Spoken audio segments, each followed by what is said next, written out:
Have another beer, buddy. Chatty chat chat chat. I think that they probably said that being shorter is advantageous. Well, they need to teach me then. There you go. So we had to poke a little fun at him. Call you Ginger Swag. Yeah. If you weren't bowlers, what would you have liked to have done instead? Anything else. Literally anything else. That's a great answer. The horse is so dead that it's on some kid's school project on a landfill already. And there you have that one before. No. We'll talk in the one. Terrible idea.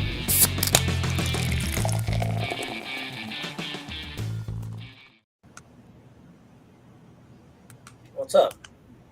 What's up? Trying to dial in this light here real quick.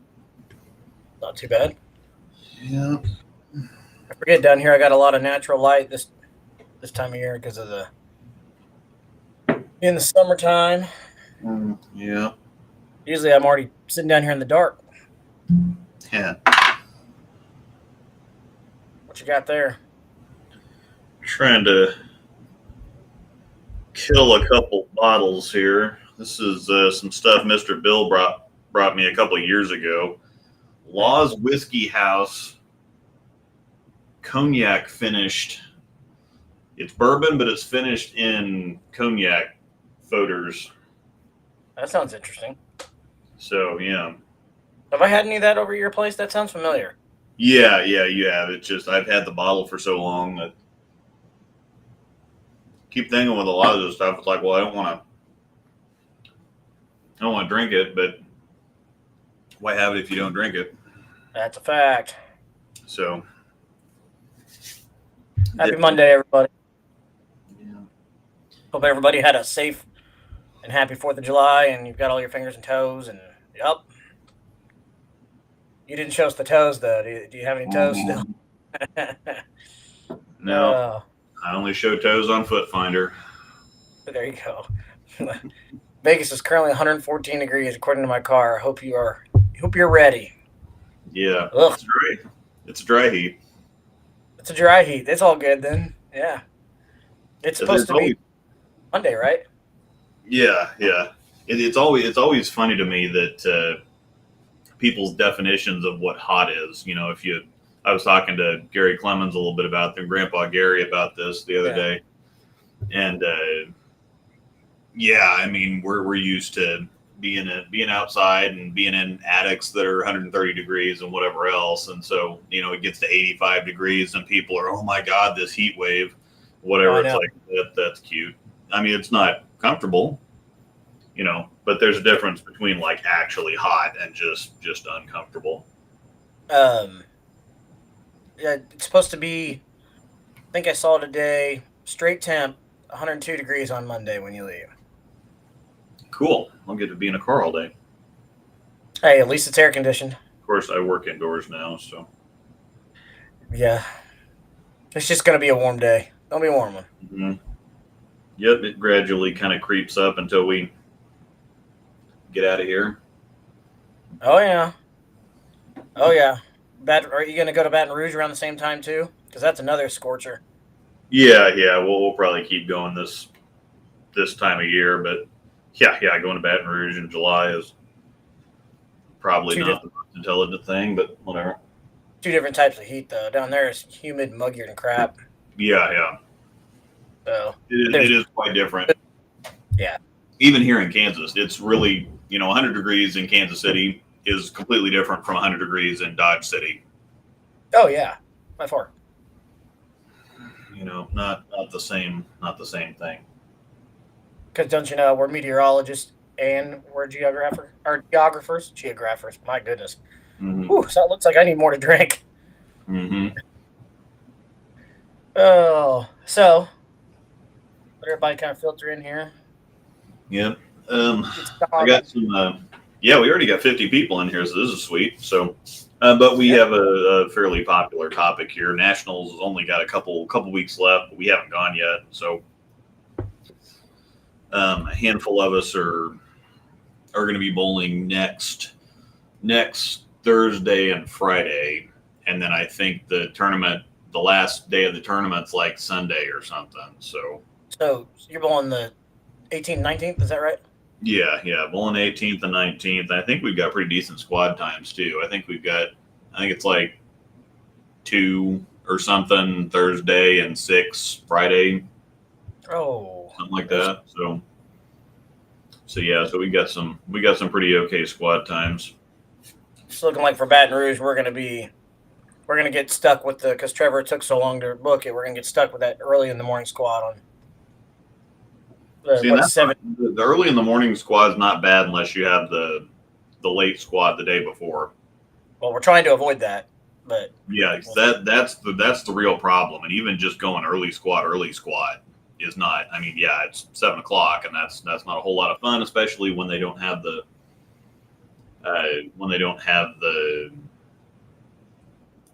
air conditioner on all night.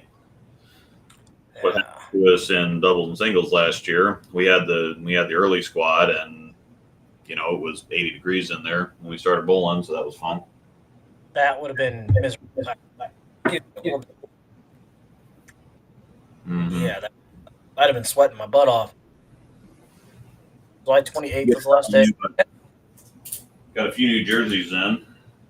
A new design that I kind of like, and so I thought, practice league jerseys or whatever.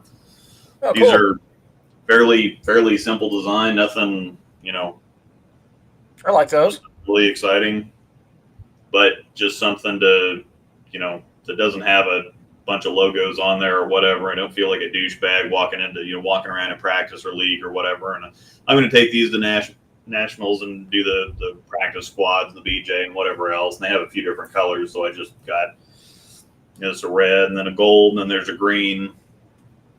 Oh, those are cool. I like them. Lucky Strikes design, and there's a green, but I wore that out. We practiced yesterday on a pattern from a couple of years ago. That's significantly easier at Royal Crest than it was at Nationals. Of course. Did the tat finish up yesterday? Did I see that right? Yeah, we have Ryan Scott won like his division or a division or whatever, and they got 4th in the main event. I thought I saw that. Qualifier in there. I wasn't on my phone a ton today, so I thought I saw something about that. But yeah, that's cool. I didn't know how long the tat goes, so yeah, that'd been cool. You could have bowled that while you're out there too. Yeah. But hot everywhere. I'd love to be where it's in the 60s. Mm-hmm. Yeah, that'd be nice. Next year will be my first Open Championships. Go. Good luck. Yeah, all right. Well, how do you want to dive into this? Probably everybody. I would say that everybody probably wants to know what is traveling. Oh yeah, you got to tell us that. I think I was just going to take 6. I think I'm going to take 8. Right. But I'm not taking any more than 6 into an event. Okay. So it's pretty much everybody said no urethane in team, or urethane in team if you're using it to create hold. And I am taking my black hammer is going to be my spare ball. It's going to double as my spare ball. And so that'll at least go into team, but there hasn't been. I mean, Trevor shot 120 with urethane in team and then shot 240, and then ended up averaging 220, 230 on the weekend. So everybody said absolutely no, do not throw urethane in team. It's a nightmare, but use urethane to create hold in the middle of the lane and then throw reactive. And we've had a lot of area people or people that used to live in the area. Dan all shot 300. We'll go through some of this stuff. We're going to do a little bit of a recap. So I'm going to go back on Facebook and we're going to look at who's leading what right now. And we've had an awful lot of area people do really well. Ryan Burks, Mark Henniger, Kyle Miller that just shot 299 a couple days ago. Brad is leading singles still. Another guy from one of Brian Horn's friends from Kansas City. Yeah, the guy that's got like the mohawk thing. Yeah. Up top. Can't think of his name. Bona, Biondo. Yep. Just all kinds of people doing stuff at Nationals this year. So. Yeah, it's been a really cool year for our local folks. Well, Zach Wilkins bowled pretty good down there too. Yeah. When he went remember, but that was pretty early in the tournament. Yeah, he did do really well while he was out there. I am bowling with him this weekend, so I'll get to see him this weekend. Yeah, and we've got on Discord, we've got our own little server for the people that are going, because we were doing a Facebook message, but Dallas doesn't have Facebook, and he said that he talked to Brad at a regional in St. Louis last weekend or over the weekend. Yep. And said he got some intel, so we'll take a look at what Dallas said. So what I'm taking is obviously a bunch of urethane, but I'm taking black hammer, purple hammer, a Rattler new. That's going to be kind of my urethane options. I was going to take an IQ 78, but I'm not going to take it with any surface on it, and with lane shine, it's just not going to get used. So black hammer, purple hammer, Rattler new, and then my reactive options are going to be the Evoke, the Venom Shock, a Summit, and I took some other stuff to practice to kind of feel out what I thought I was going to need, and I think I'm going to take the new Max Bias because it's looked really good. Okay. It looked really good when I was practicing with it yesterday, and then probably the Hazmat Solid. I'm not sold on that last spot as far as what I'm actually going to take, but the Hazmat Solid has looked fairly good too, because everything else I'm taking is kind of on the smoother side, and the Hazmat Solid kind of bridges that gap between something I could put some surface on and get some dig, but if I need a little bit of shape or everything else is just a little too smooth, I can take that. So I'm surprised the Summit. I don't think I said the Summit. The Summit's going. No, you did not. You didn't say the theorem. I'm kind of surprised you're not going to take a theorem with you. I was thinking about it. I just not going to need anything shiny. I get it. I could take some surface off of it, but I might also sub in something like the Intense Mindset, because it just looked nasty on everything. But everybody is pretty much urethane and doubles and singles. So I'm sure I think that's what Trevor did. He threw the purple hammer for doubles and singles. So really, I just need the reactive stuff for team. I will probably take the black and the purple into team just for the crap of it. But then I've got to figure out the other four.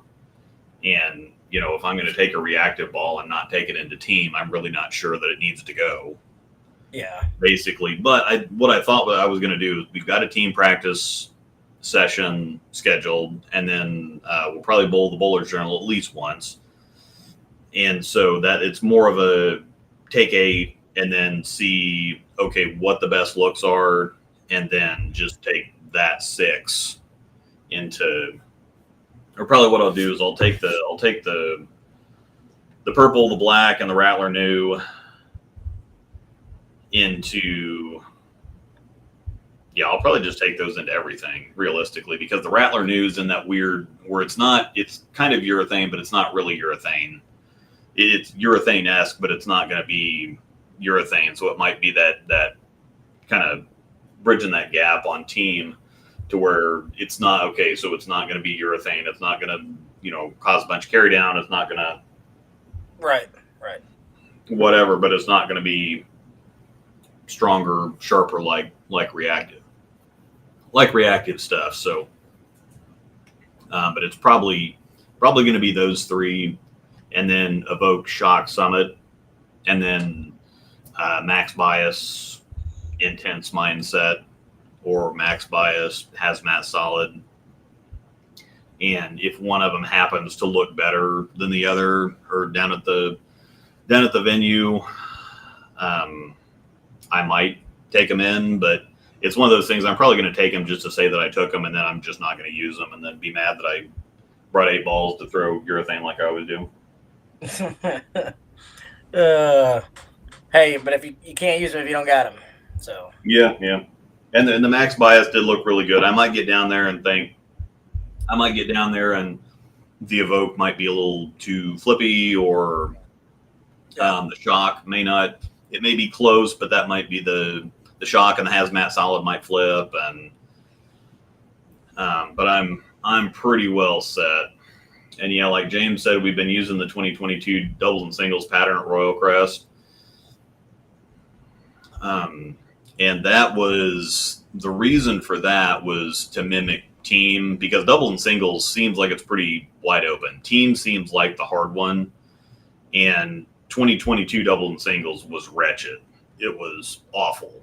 And so we put that, I mean, doubles and singles last year was pretty bad too. It was, and I think it was doubles and singles 2022 was harder for the lefties. Last year was harder on the righties. And then doubles and singles is they flipped them again. So double and singles is the longer, easier pattern. And I think that, I don't know why they flipped them for those couple of years, because the shorter, flatter pattern for team was always great because it required teamwork to break the lanes down the right way. And then with fewer people on, fewer people for double and singles, I think there's only 2 people per lane. There's only 4 people on a pair for doubles and singles. At least there was last year. The team is 10 people. And so it's,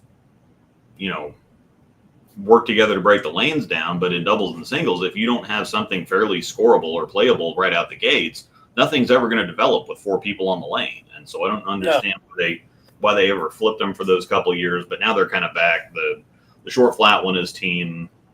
And then the longer, heavier, more scoreable one is double and singles. Yeah, that definitely makes more sense to do it that way. I mean, unless they're just trying to throw a wrinkle in it just to get you guessing.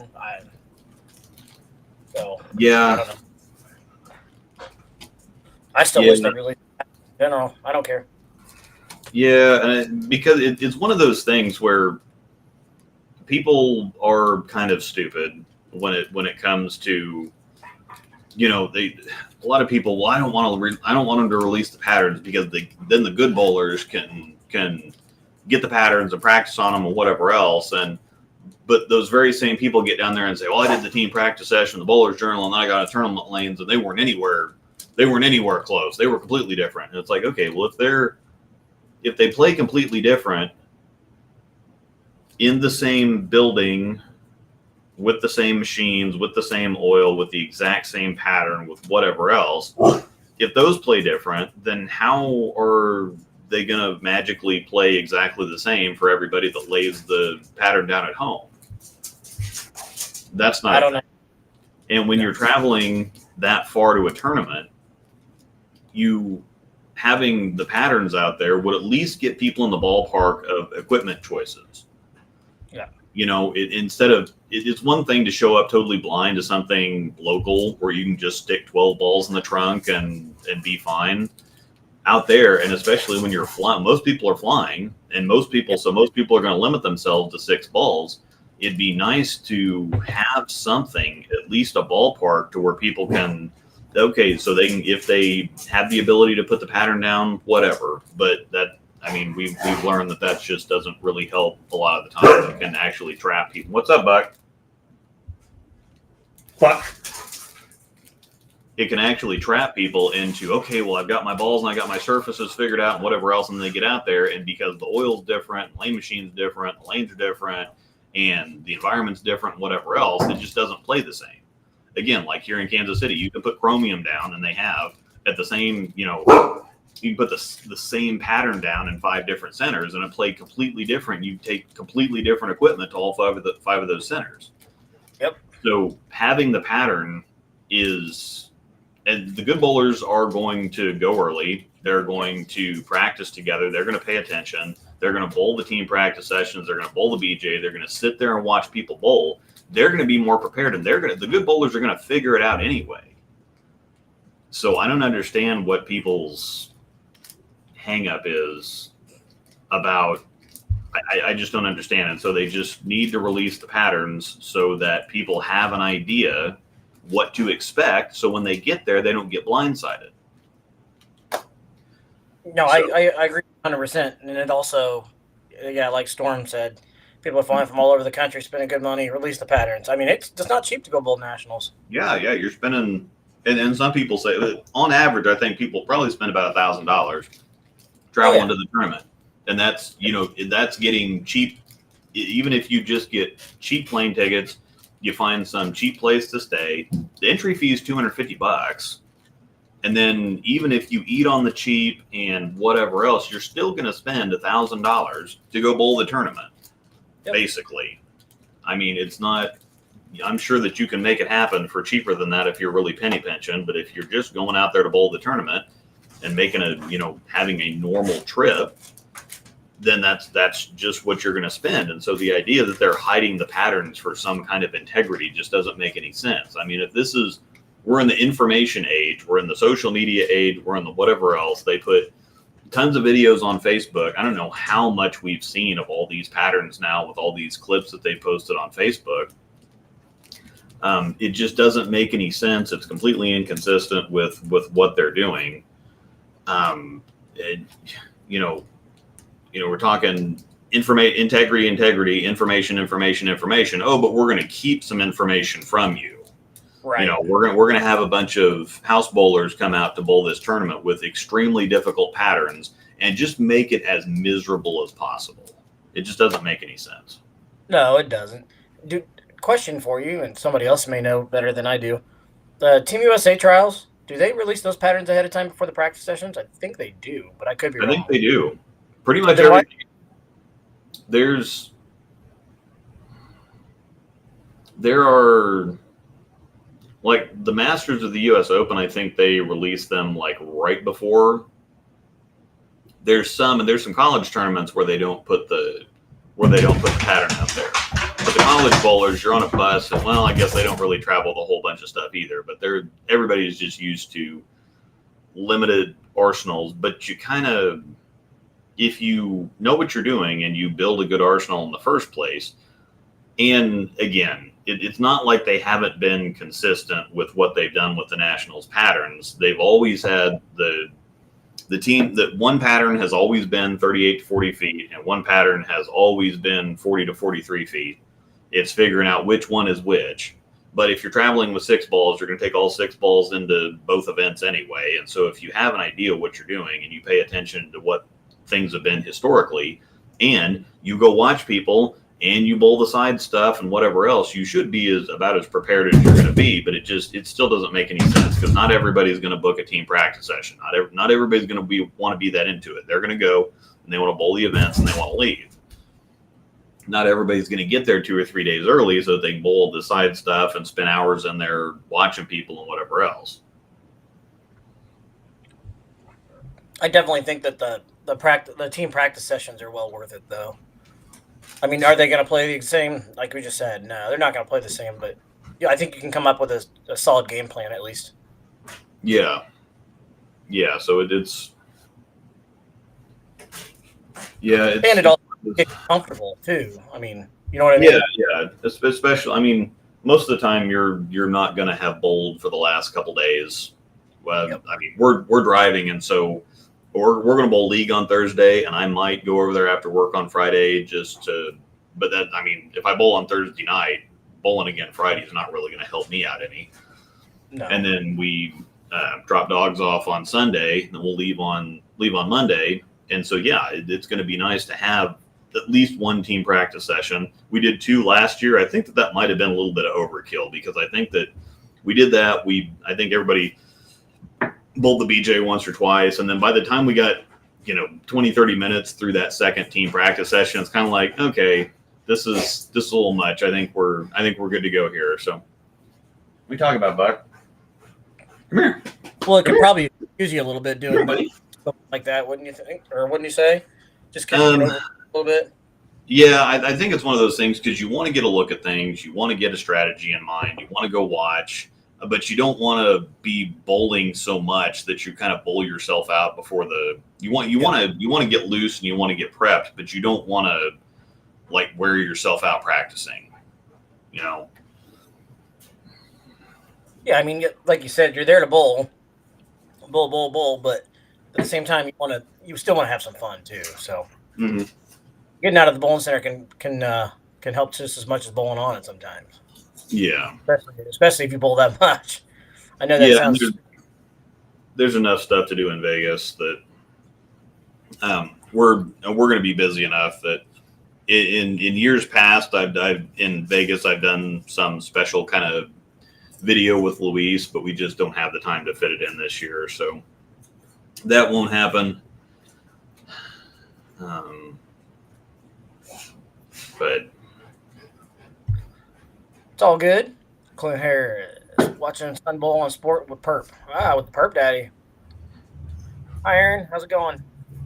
Yeah, you haven't missed too much yet, Aaron. We're just talking about what I'm taking to Nationals. We're going to be bowling next Thursday, Friday. Just to recap for anybody else. Black Hammer, Purple Hammer, Rattler New, Venom Shock, Evoke, Summit, Max Bias, and either the Hazmat Solid or Intense Mindset. It'll probably be the Intense Mindset because that would be the most different from anything else I have. I want something just a little bit sharper in case, because I'm pretty sure that Chaz and I are going to build a little bit of a shim on team because it worked really well for doubles and singles last year. So we're going to build a shim in practice with some urethane stuff. And we have a team practice session, so we'll take a look at it there too. But in case I need something a little punchier on the back end, if I don't take an Intense Mindset or a Theorem or something, I just won't have that. Yeah, that makes sense. So, like Jason said last year, the second team practice was beneficial for me getting timing worked out since I was trying to slow ball speed. And yeah, some of that is if you're used to bowling on house shots, it can take a while to get some things out of your system. And we have gone out and practiced the last couple Sundays, but that's just, it hasn't been a whole lot different. It's just been a little bit less miss room. Right. But it's nice to get yourself acclimated. And if you're used to bowling on nothing but house shots, it can. Buck? Storm, get out. Back. What are you doing? Back. He said, I destroy the set. Yeah. Gonna destroy it all. What are you doing, Buck Sauce? Yeah. Uh-huh. No.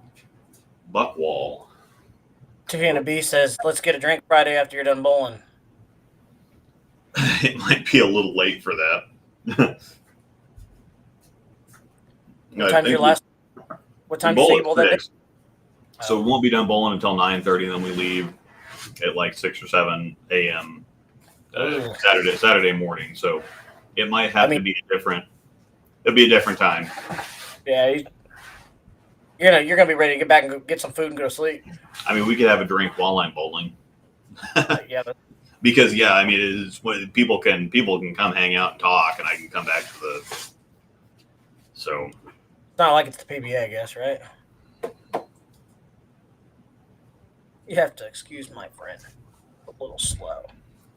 James is also going with us. He says he's taking Extreme Envy Tour, Theorem, Messenger Pearl, the new Messenger Power Core, Mexico Purple, and Plastic. If I can't strike with those, skill issue.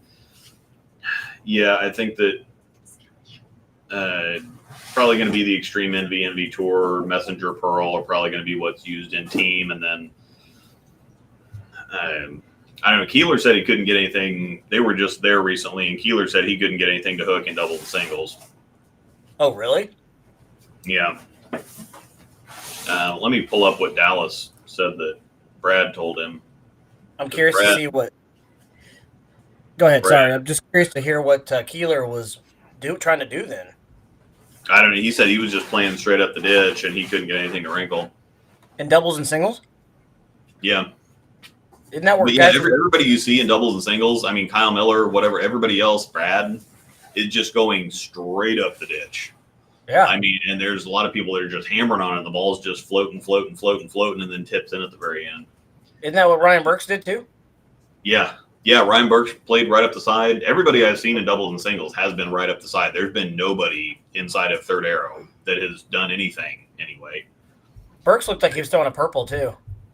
Yeah, and that's what Dallas here said he talked to Brad quite a bit this weekend. He said urethane's in play during doubles and maybe some of singles. As far as team goes, he said don't be afraid to move way in game 2 if you have to, as that's what Bill O'Neill's team did. Daniel Farish said that they threw urethane / plastic up 12 to 15, between 12 and 15 in team, and he said it set them up real nice for their pair. So that's kind of the story for that. I think we've got Jason. Yeah, he had just drilled a fresh harsh before he went. He went in April. He said his harsh reality would barely make the head pin. So yeah, it's slow and keep your angles closed for doubles and singles. And I mean, I'm not gonna have any problem with that. I mean, I throw it slow all the time, so I'm not going this year, but it doesn't matter. Yeah. Double singles need to pile the surface and play out. We'll figure that out at the Bowler's Journal. We'll have to come back. So, because our next show, are you going to want to do one the week after you get back? I'm looking at July right now. Probably, because it'll be we get back on that Sunday. We have to go get dogs. Oh yeah, we got to go get dogs that Monday. So yeah, probably won't. Okay, so we can go back the 29th. Yeah. And then do a recap of everything you saw, if that works. Report back. Yeah, we'll figure out what. Yeah, because I'm looking now. You leave the 15th, and the 22nd would be the following Monday, which would be technically our regular scheduled show. But if you got to get puppers that night, then we can 100% do the 29th. I can even do it that week too. So, if you wanted to, so it's like if you wanted to do like a Tuesday or Wednesday or something, I could do that too. So. Okay. We shall Just see. depending on how good or bad you bowl, how bad you wanted to chomp at the bit and talk to us about it. Yeah, right. Yeah, it depends on how we bowl, how eager I am to get back on and exactly. You know if any pros will be there next weekend? Yeah, it's kind of hit or miss. Sometimes they're there, sometimes they're not. Usually they tell you if you're. Well, it depends on if you're bowling, but don't they usually tell you celebrities that are in squads, like in the back? Yeah, and they'll have the squad lists out posted somewhere, so we'll see who's actually in there. So make you a celebrity? Yeah. Are they going to put you down as one? Yeah, highly doubtful. Say, honest question. This is my 15. I'm pretty sure I went back and looked, and this is my 15th year bowling. But I think you actually have to submit that on like the information sheet. I don't know why they don't keep track of it. I don't know why it's one of those things that they make you tell them. Yeah, I could just say, yeah, it's my 30th year bowling nationals, and okay, here's your plaque. But I don't care. But they keep track of the pin count for like all the stuff. Yeah. There's some things that they do keep track of. I just don't understand why they don't do it with because I showed up and thought, well, I'm going to get something. I'm going to get my 10-year plaque or whatever, and nothing ever happened. And I'm like, huh. And then somebody told me it's like, yeah, that's one of those things that you have to fill out on the information sheet when you send it in, as far as if anybody has any whatever else. Even like the local women's state tournament stuff, you have to do that. You have to tell them when it's your year. And it's like, yeah, so I don't care. Yeah, I see that the state tournament, they always give them the glass, they give them nice little trophies and stuff like that for all that stuff. Kansas State. But, yeah, I don't need a little plaque that's going to sit around and collect dust to tell me that I've bowled a tournament so many times. Oh, come on. Don't care. All right, I don't care.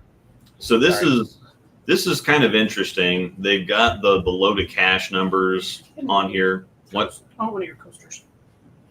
They got the loaded cash numbers on here for all the divisions. Sorry, but I don't really care about classified and standard. So for the regular division, loaded cash is very low in team, but it's pretty high for everything else. All events is 1783, which normally I'd have to go look and see what it was last year. And it's very different from last year because the doubles and singles pattern was significantly more difficult. But all events is 1783, so that's almost a 200 average. Singles is 593, and that's about the highest I've ever seen that number. I mean, sure, it's the upper division or whatever, but normally it's 560-ish, 570. What'd you say all events was? 1783? 1783, which is pretty high. Yeah, that's about 200 average, right? Yeah, 1783. That's 590. That's 3 595s basically. Yeah, that's a little high. Singles is 593. Yep. Doubles is only 1140, but it is a little bit more difficult to get two people going at the same time as opposed to just putting in a score yourself. Really, it is 1140. Yeah, I thought that seems odd. But yeah, that seems kind of more normal. But the team load of cash is 2783. So okay. you just got to shoot 920, 930. Or if you shoot 3 950s, if you average 190 as a team, you're going to cash, which is odd. Not to see if they've got last year's. Of course, I'm not sure. On Bullet.com, they had everything because they showed all the year's patterns too. Yeah. Well, I'm just not sure if they've got the other. So they've got the past results and history. Let's see. We did have a team DQ. Okay. Yeah. Load of cash 20. Okay. Yeah, they got load of cash 2017 plus. So. Okay, they do. Good. No, this is very weird. So, 2017 was all events was 1706, really low. Singles was 589, doubles was 1123, and team was 2732. So it must have been a tough year that year. Where was that at? I can't remember 27. I think it was Reno. That sounds about right. Yeah, 2017. I didn't go in 2017 either. We went to Syracuse in 2018. The numbers were virtually the same. All events was 1713, singles was 592, doubles was 1129, and team was 2736. 2019 just a little bit higher. 1723, 597, 1131, and 2797. 2021, 1750, 599, 1154, and 2898. The one that gets me is 2022. All events, load of cash for regular division, 1846. Doubles and singles was impossible on the left side. And I mean absolutely impossible because Trevor and Rhino were trying everything. You know, Tyler had that with a purple hammer. I mean, if he hit somewhere between 3 and 7, it was hitting the pocket. And he kept coming back chuckling, saying, I feel so bad. I feel so bad. And I was there watching Rhino and Trevor. Trevor went 5-0, 5-0. Rhino beat them. Yeah, Haley actually beat Trevor. Yeah, that's what I heard. But yeah, 1846 for all events, 616 for singles, 1177 for doubles, 2950 for team. Now team wasn't bad. And then last year, all events was 1775, singles was 587, doubles was 1130, and team was 2881. Now last year, the doubles and singles pattern was wretched, but it was really just once you got them opened up a little bit, singles wasn't bad. Doubles was miserable. Doubles was a cancer. It was just awful. And team was I could have shot 700 in team if I would have been throwing the ball well, and I just did not throw the ball well at all. Which year was this again? This was last year. Last year, okay. But yeah, so the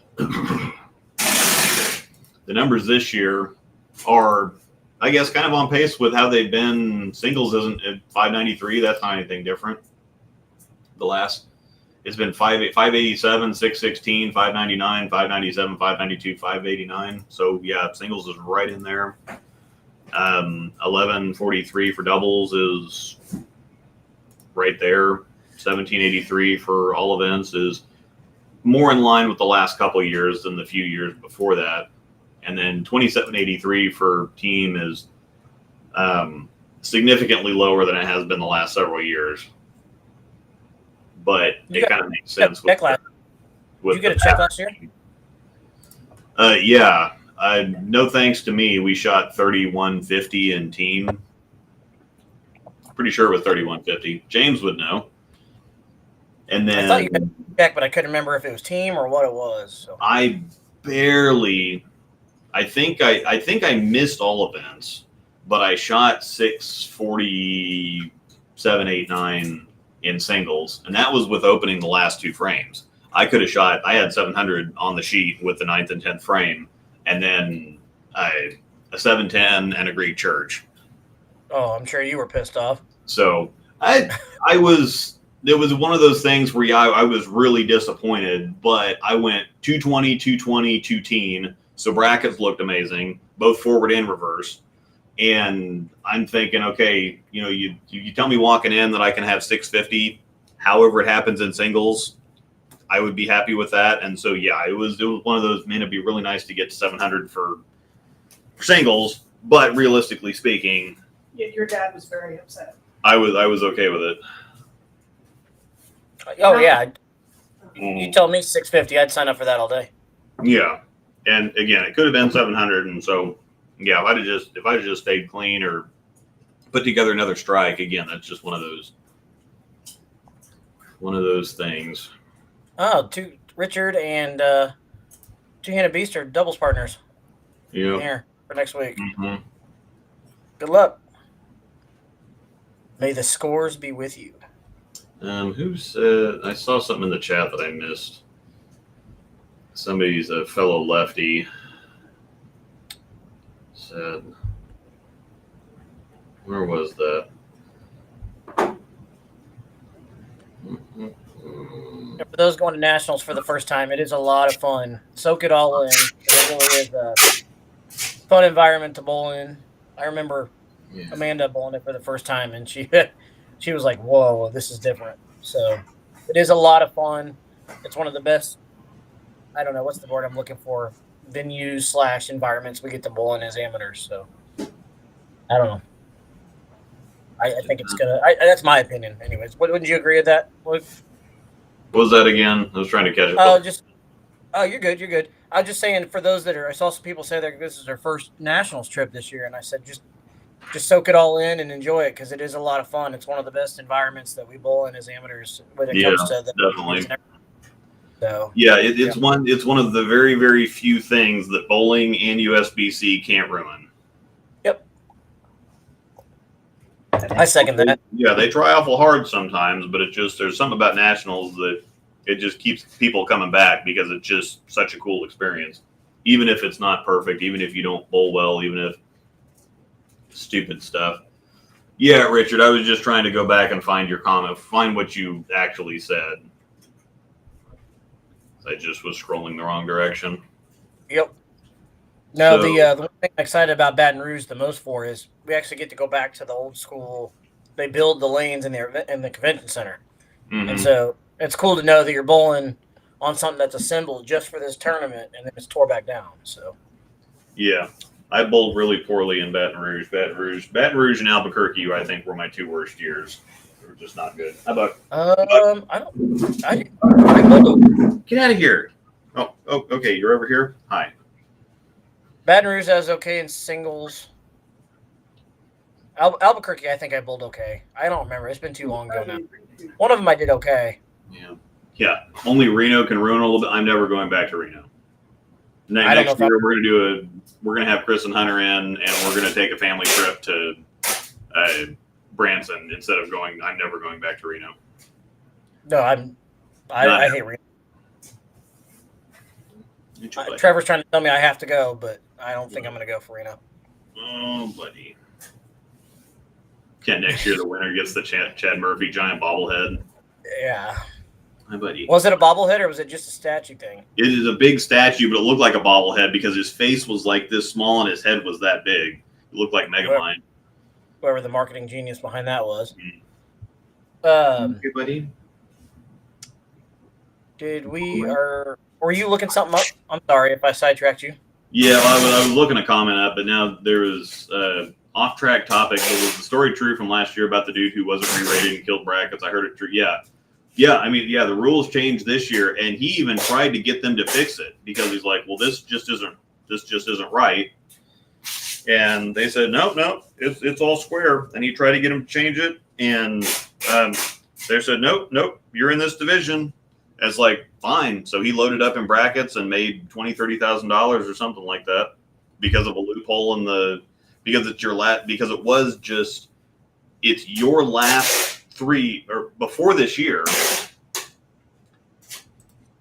it was, mega mind less. Before this year, it was just, there was a kind of a hierarchy of, it would take your last 27 Nationals games was your Nationals average.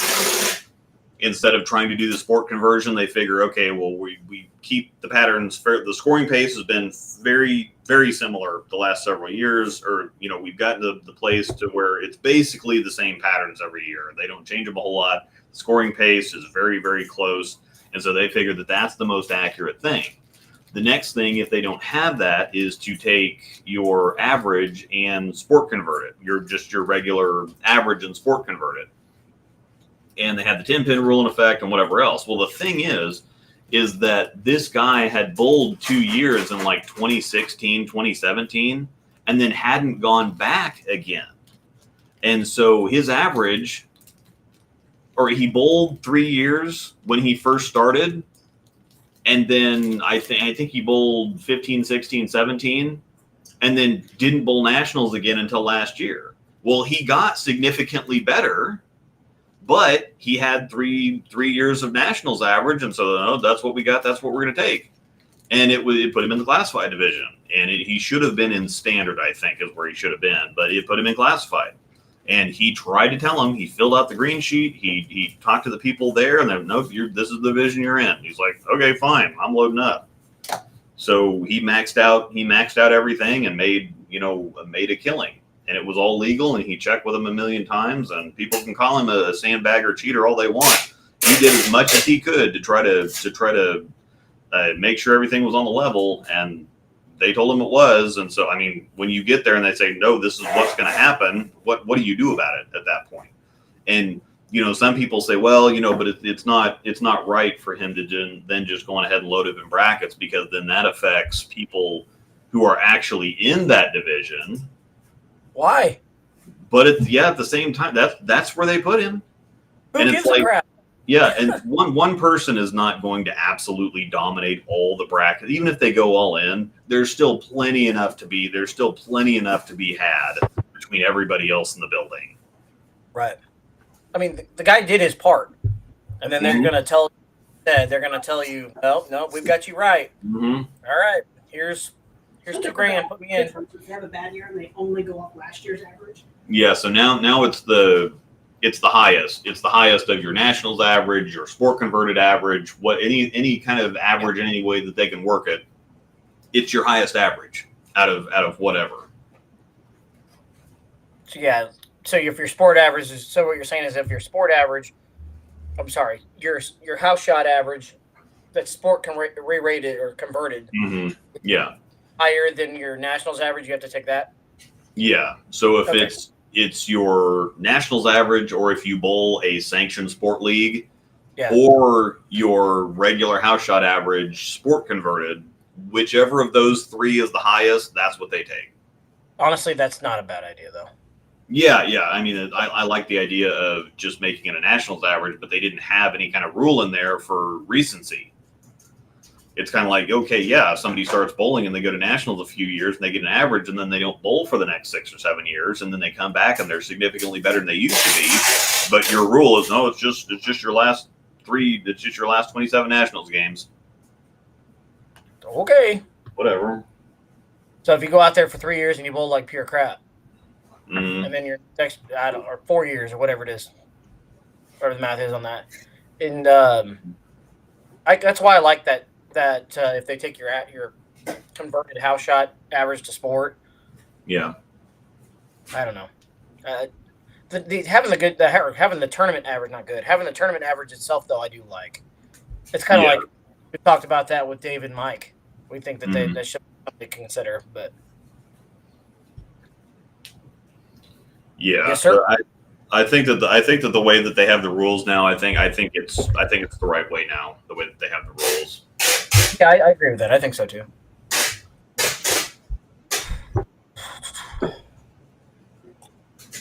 I have been babying this whiskey. I'm an hour in, and I've got one swallow left. So yeah, me too. I thought I was gonna kill one or maybe both of these bottles, but I think there was just more in the bottles than I thought there was. I brought some beer down.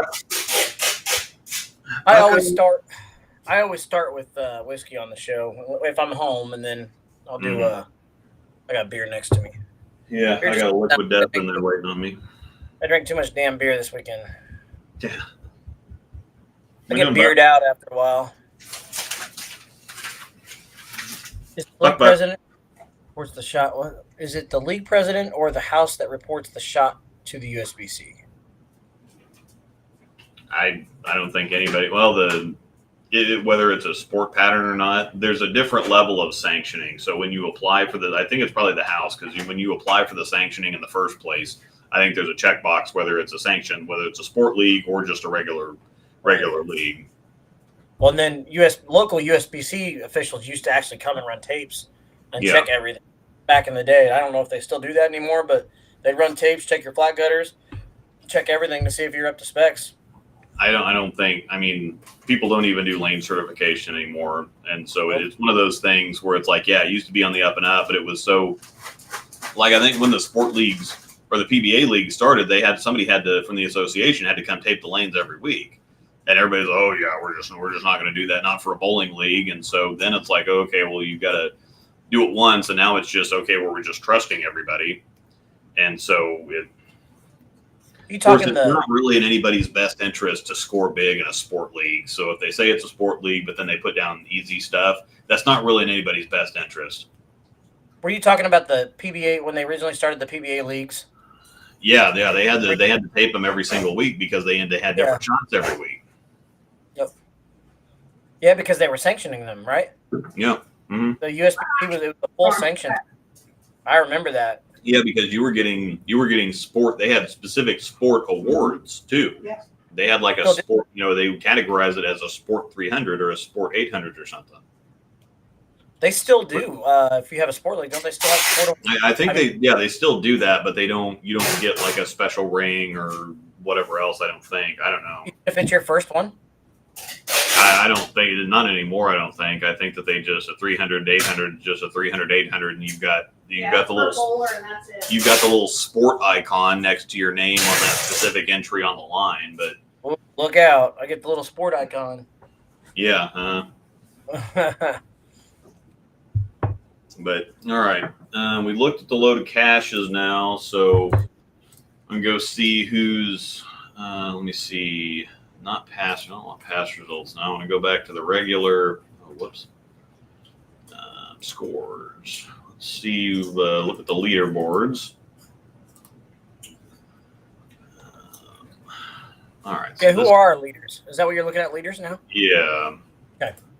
So 2024 regular singles. Brad is still in first with 815. There have been 4 800s in singles. Joseph Barkett, 806. Stu Williams, 805. Kevin McCune, 801. It's going to make people happy. 3 of the top 4 are pros. It is called the USBC Open Championships, though, by the way.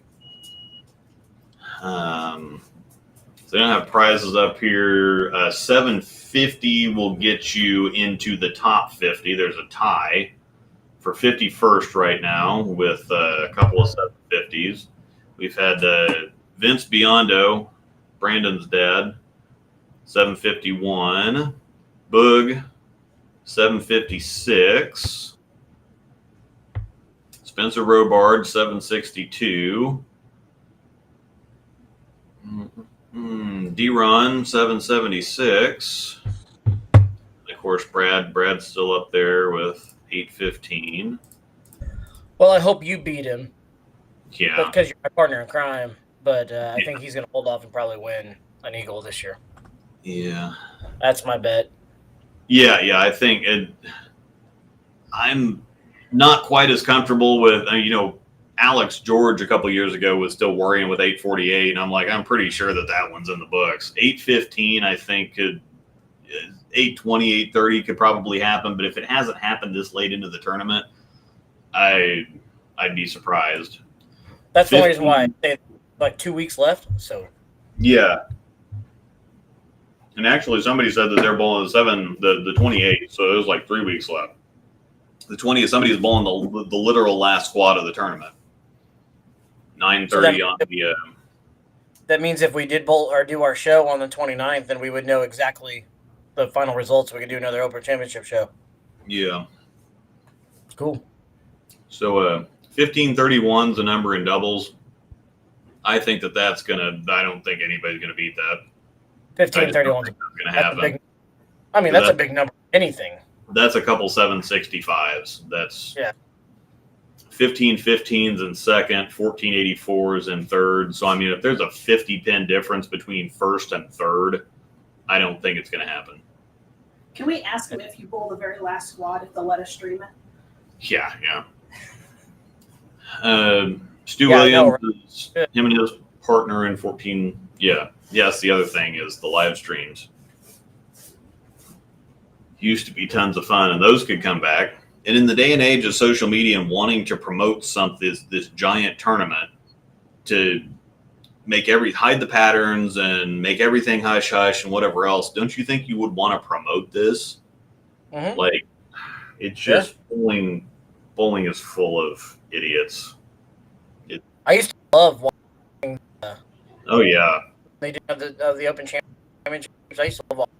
Yeah. If you're going here too, you can get an idea, and that's the only way you can really know because they won't tell you anything. So I don't know. And you got to watch your, friends, good teams to see how they broke the lanes down. It was some of the best information out there, and they're just stupid. You remember the old webcams they used to have in there, where if you tried to find your people that are bowling, you had to be at the right time, zoomed in. Have I ever showed you the picture Amanda got of me at Reno one year, where she got me on the approach by myself with I have to see if I can pull it up and show it to you. It was she might have to find it quicker than I can, but it just shows you it was one of those things where you had to zoom in at the right time. Mm-hmm. Oh, if I can't find it, I'll send it to you. Because I know she'll have it, but I'm not worried about it. Greg Hawes, good show. Thanks, Dad. Appreciate it. Has anyone bowled 900 series at any given time? I'm assuming you're referring to the Open Championships. Because if that's the case, there has not been a 900 at the Open Championships. But yes, 900 series have been bowled. I don't know how many. Around 30. It's in the 30s now. Or you can be like Robert there and do it twice. Stu and his partner, 1476. Stu had a great tournament. He's going to get a bunch of stuff back. Yes. Yeah. See who else is up there. Rick Justice. Oh, yeah. Ryan Stubblefield, 1435 with his partner. Trevor and Dylan are in 14th place now. Oh. And they shot 1430. Dylan shot 168 the first game, and Trevor shot 2-0 the second game, and they still got to 1430. It's impressive. So, Boog is down there. Boog actually had 190 his last game for them to get to 1420. They're tied for 19th, and Boog again shot 770 something in singles. Who so Boog bowl with? Good tournament for the Boog. Roy Adams. No offense to Roy Adams if you watch this going back, but no idea. Yeah, sorry, just don't know who you are. Obviously, you're good. Shay and Timmy are 14-17. They're in 28th. Brandon Bonner and Brandon and Kelly 14-14. They're in 29th. Yeah, because he bowled with his dad, right? Yeah. Yeah. Brandon Biondo, 39th, 1399. Who'd he bowl with? Jared Roberts. That name sounds. I think that kid. Yeah. Ryan Barnes, Alec Carr, 1391, 44th. That's a kid that got really good really quick. Mm-hmm. Ryan Barnes. Yeah. Really good, really quick. All right. Considering he did bowl. Still crazy to me, but whatever. Yeah. I think he did when he was younger and then stopped to do something else, and then he's doing it again, but carry on. Team 3373 is the number before the first frame. 3363, 3350, 3340, 330. So 3370 is about in line with what you'd expect to be winning. Higgy's Aquarium had a really hot start, which is weird because if you look at everybody else, Higgy's had the hottest start by a long shot. They did it backwards. They went 1220, 1005, and 1055. Everybody else, like the first place team, shot 1070 the first game. Second place, 1126. Third place, 1040. Fourth place, 1020 the first game. Sixth place, 1030. So there's most of these teams, Russ and them, shot 1,000, 1007 the first game. They're in 11th. At They're 3250. 11th in team right now, you said? What's that? You said they're in 11th in team, Russ? Yeah, Russ and them are 11th, 3250. And they went 10, basically 1,000, 1120, 1130. Excuse me. So nothing. Lefty Mafia number one's in 19th with 3219, but they went 980, 960, 1277. Holy crap. Please tell me that was in order. Yeah. Talk about breaking them down. 960, 1280. Talk about breaking them down just right. Yeah. And then all events. Derek Magno, 2255. If Stu would have had just a little bit more in team, he shot 650, 659 in team, 2245, but then he went 781 and 805 in doubles singles. If he could have just found another 20 pins in team. But third place did the same thing, 650, 780, almost identical. 650, 780, but he shot 780 in singles instead of 80. Fourth place shot 660 the last set. Who else? Kevin McCune's in 6th. AJ Chapman's in 12th. Nick Pate.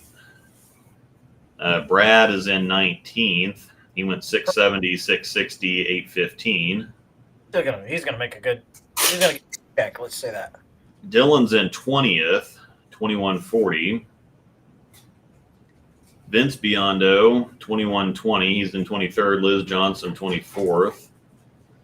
Zach Wilkins is in 26th at 2116. Boog is in 28th at 2114. Spencer's in 29th at 2111. Shea, 46th at 2091. Packy is tied for 51st with 2084. Brent Bowers, 67th at 2074. Ryan Barnes, 2068. Hoope, 2067. 2,100 is the goal. Yeah. Isn't that always the goal? Like, isn't that the good? Like. Yeah. Well, 2,100 is the target on a house shot. Yeah, two. I mean, yeah, 2,100 for all events is the target for a house shot. I think if nationals, if you can get to 2,000, you're in good shape. Yeah, 2,000 is an awesome set. Most of the it's 1,800. I just want to average 200. That's all I want to do. And it's doable. If you go out there and throw it pretty good and make good shots, it's doable. Yeah. I mean, it really is. This year, if you survive team and then get after it in doubles and singles, 18, 19, 2000 is not really that far out of reach. But even then, 150th place is 2022. So 2022. That's 150th. Is that the last cash spot right now? No, that's just the last spot on the lead. The leaderboards only go to 150 places. What is the load of cash in that? Well, you told me earlier, but I don't remember. 1780. 1780. So I mean, like you said, they still average just shy of 200. Yeah. Again, so if you shoot 18, I mean, if you get inside those cash numbers, basically, if you cash at nationals, it's solid year. And if you have a career average over 200 at nationals, that's respectable. So, I second that. Yeah, Dylan is 14th in doubles, 320th in team, 102nd in singles, and 20th in all events. So he's gonna be getting some stuff back. Yeah, except they showed up. Did you hear the bracket story yet on them? Oh yeah, they showed there was no brackets. Zero brackets. Now they got in the year-long stuff. They got in the year-long stuff, but they're going to make some money off that. But they were pretty PO'd. Yeah. Rightfully so. No, Zero. Again, it's so funny that Trevor shot 1940 for all events, but his first game of team was 128. I know. So that means that his last 8 games were 18-12. So amazing. Buddy from our Tuesday league shot 1896. That's a solid number. 1896. Yeah. Take that and run with it.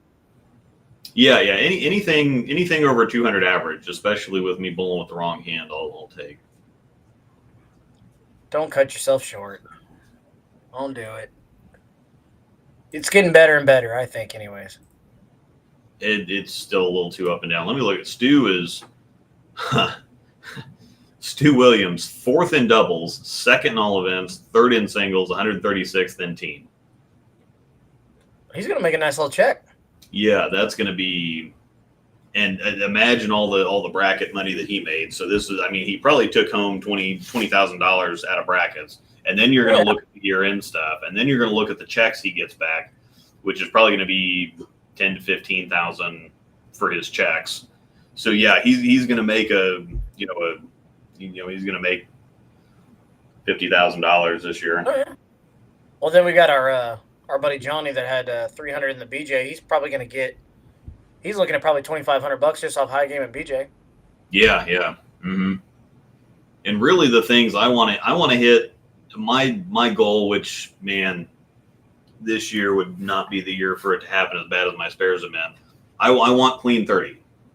That's the one thing that I want out of nationals, and I've gotten close. I think I actually cashed one year because they have it. They do. There is like a small little pot for a clean 28. I think I've had a clean 28. Oh, that would be. Was it okay? Please tell me it wasn't the back 2 frames. Yeah. No, I don't think so. I think it was one of those things where it just getting started in team. The first game of team is normally if you can get clean through the first game of team or the first game of both events. You're pretty safe after that. I think the closest I got was I shot, well, and I think it might have been, I shot 720 in singles in Reno in 2011 or 2012 or something like that. And I was clean the first game, a clean 2-0 the first game. I had the front 9 the second game, and then I had the front 6 the last game before I big forward. And I ended up shooting 240 that game. So I think that was the closest I've been. That was 29 clean for that set. And it was just the big 4 in the 7th frame of the last game. Don't you get a bonus or something for you get something for a 30 clean? What is it? I don't remember what it is. It's a share of the pot. You get a trophy That's for right. 30 clean, and then you get a share of the 30 clean pot. but there's also a small pot for 29 clean. And then if you get any of the other ones, the 159, the whatever else, if you get 8 of 9, you also get a bonus. And I hit that in singles last year, so that was a nice little addition. I hit 8 of 9 in singles, and I think the last one that I needed was the 9th or 10th frame of that last game. I was 8 of 8, and I think it was the 9th frame. Well, yeah, the 159. It was the 9th frame of the last game. If I would have struck on the 9th frame of the last game, I would have hit the 159. Sorry for my microphone blowout there. I just hit the cord. If that was loud, I'm sorry. Sorry for your eardrums. Trying to readjust my butt. I'm gonna hit this cord.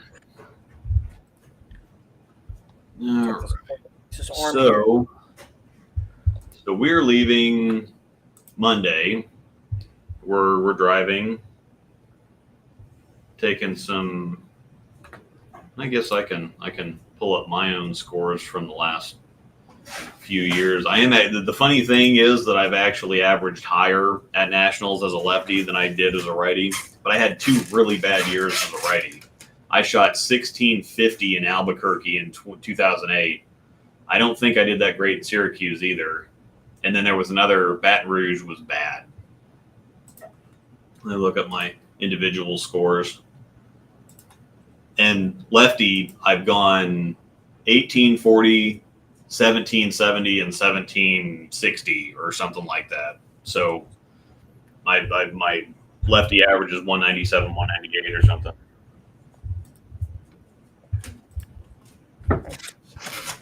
There. Let's look at 2012 was the good year, and even then it was. Oh no, that was a good year. Out of curiosity, how far is it to Baton Rouge for next year? How far is it, like, drive wise for us, or is it like it starts in what, March? February, March? Yeah, it starts in March. I'm going in April. I know that. Yeah. Outside of that, I don't know. Yeah, 2011 was my good year for shot 720 and finished 257th in singles. Albuquerque was awful. Let me pull that up. 1647. I went 540, 560, 530 in Albuquerque. Oof. I bet you were happy. Yeah, 2018 was Syracuse, I'm pretty sure. That year was oh no, Syracuse wasn't bad because that was the weird year where I went 605. So listen to this here. My double set was 204, 189, 212. Singles was 202, 198, 210, and I tripled up on brackets. I put $100 a set in and walked out with $615 or something like that. But it was just, I had forward and reverse. My low game was 189 and 198. So, and Syracuse was not a whole lot of fun. So, I guess I did okay in Syracuse. I didn't go in 2017. I don't think one of these other years was, maybe it was El Paso.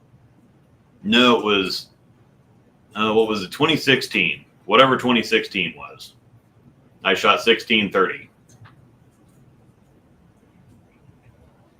I can't remember what 2016 was. I'd have to look up let me see.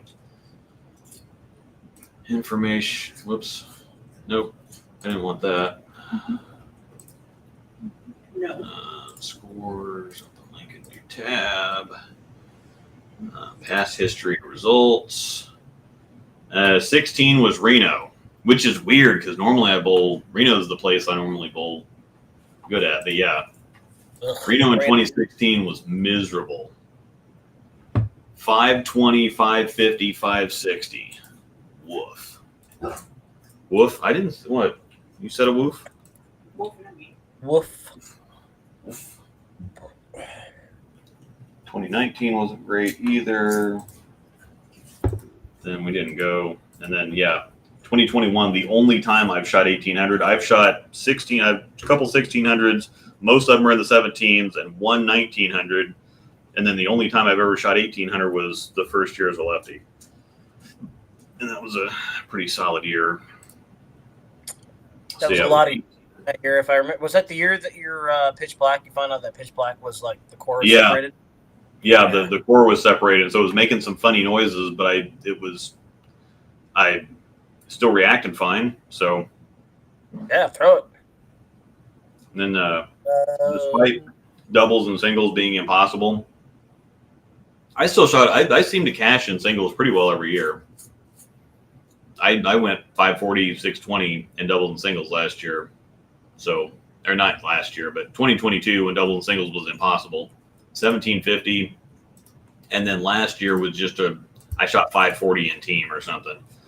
Yeah, 540, 575, 648. So yeah, it was just, and team was just, we shot 3159 in team. Can it woof? 3159. Woof. Yeah.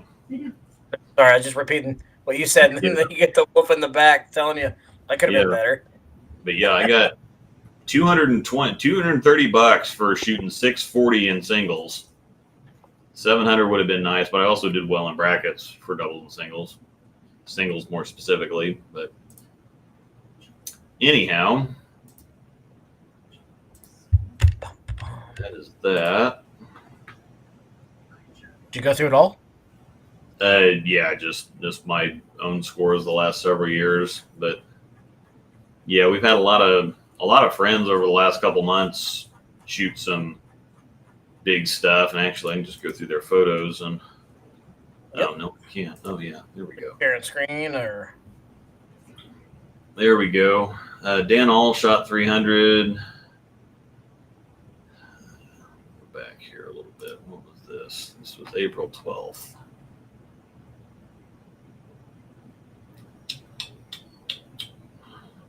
are you trying to pull up their videos or photos?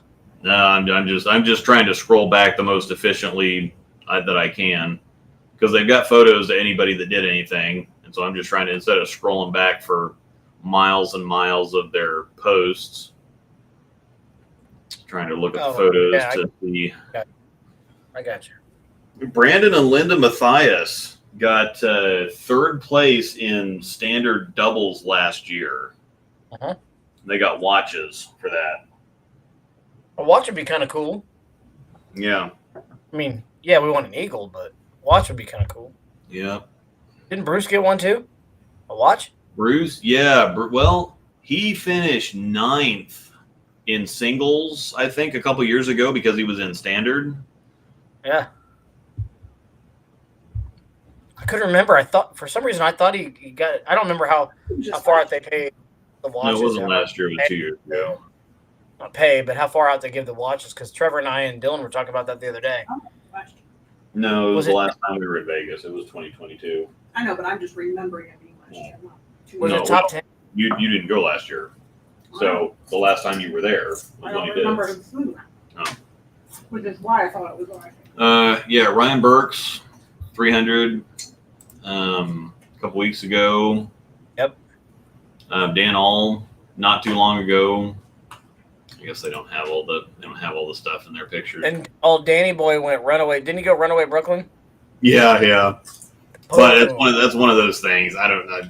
You're at nationals. You're on something tough, and the one thing that you don't want to do is leak it out. Like if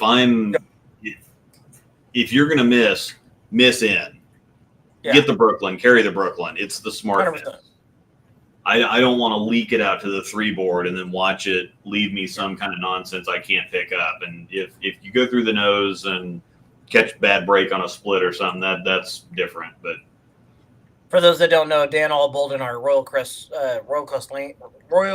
Lanes double. Or gosh, I cannot talk tonight. Royal Crest Draft League. Yeah. And he bowled there for until what, 2 years ago? Yeah, he moved. He's from New York, but he bowled for KU, and then he worked at Westridge for a few years while he was here, and then he hung around, and now I can't remember where he's at now, but I think he's in Illinois actually. But I think that's what you said the last time we talked about it was Illinois, but I couldn't remember. Kyle Miller, 399. Kyle Miller's from Emporia, Kansas, which is about 50-ish minutes outside of my front door. Yeah. Which is where Johnny Clark also lives. That we said our buddy that had 300 in the Bowlers Journal. So two from the same city. Yeah.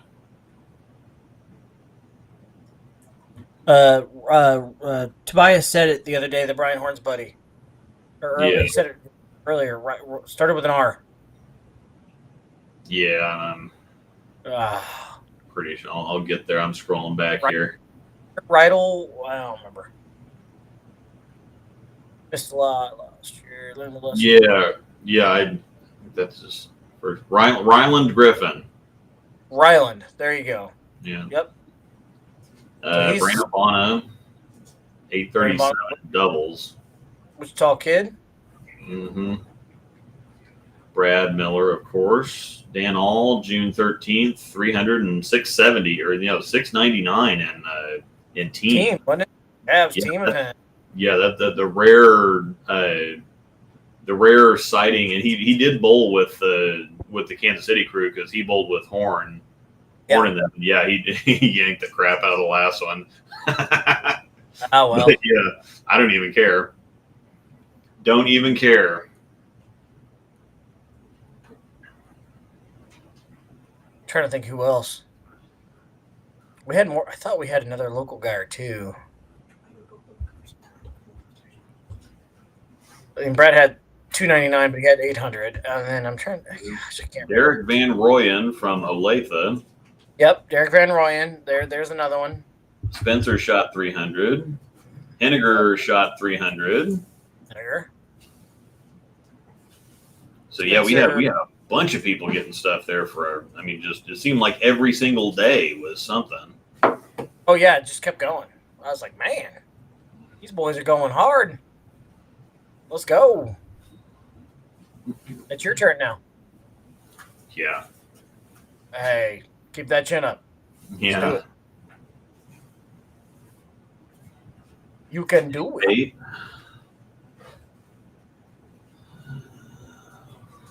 Is he still thumbing it as bad as he was? Of your crew, who do you expect to shoot what and do what? Oh, I can totally expose everybody in our group. Angel said, of our group, who do you expect to do what? Oh gosh, I gotta hear this. All right, so I gotta see what let's see. I don't know who's all in your group. I know James. Okay, so it's me, James, Chaz, Dallas, Yeah. Bruce, Ryan Klaus, Waswo, Ramsden. I think that's it. How many is that? Been in forever. Yeah. Me, James, Klaus, Waswo, Ramsden. I'm going to lose track of who I said. Yeah. Okay. Yeah. What team wise? Let's hear it. I'm not sure what Chaz ended James up. Hoff? Oh, yeah. James Hoff and Timmy. James Hoff is who you bowl with on. Yeah, Thursdays. And who's Timmy? Yeah. Timmy from Colorado. Timmy Oh. P. Tim Oh, Parrott. Yeah. We had a few fall out, so we couldn't get to 10 basically. So, or we had a few spots available to fill. So, yeah, Dallas has been. Nope. It had been a thing where Dallas and Chaz moved to Illinois, and Dallas hadn't bowled very much, and Chaz hadn't bowled very much, and so they didn't have great years last year. Waz shot 720 in team, and James shot 770 in team. That's most of the reason that we shot 3150. Because I shot 540 in team. I wasn't helping anybody with anything. Ramsden hasn't bowled a whole lot lately. He's been going back and forth between Vegas, and they have a house in the Philippines. And so he's been going back and forth with his wife is from the Philippines. That's, and it's extremely cheap there. And Ramsden does like stock trading or something like that too. So Yeah, he does a lot of it. Yeah. Remote work convenience. yeah, so he can work from anywhere. And so Dallas finished 14th at the regional in St. Louis. here over the weekend, so he's been bowling more. Chaz has been bowling more. Ramsden hasn't been bowling hardly at all. He's trying to put things together. Bruce has been bowling a little bit, but he's in BFE up in north central Kansas, out towards a little past the line. 20 minutes outside the line. Ryan Klaus has been fighting with a little bit of a foot thing. He had some kind of something going on with the toe, and he couldn't walk for a little while, and so he's been really touch and go as far as if he's been able to walk or not. Ramsden, Waswo, Hoff, and Timmy P. Dallas normally is the one that Dallas and Chaz normally hit the all-in button, and last year was just kind of an off year, but Dallas has been bowling a little bit more, and Dallas normally just is extremely consistent. No, I've known Dallas Baldridge a long time. Yeah, I mean, he's just got he looks like he really rips on it, but he kind of just puts it in the same place every time. And of course, again, it was one of those, he really ripped it 20 years ago, but now the rev rates have caught up.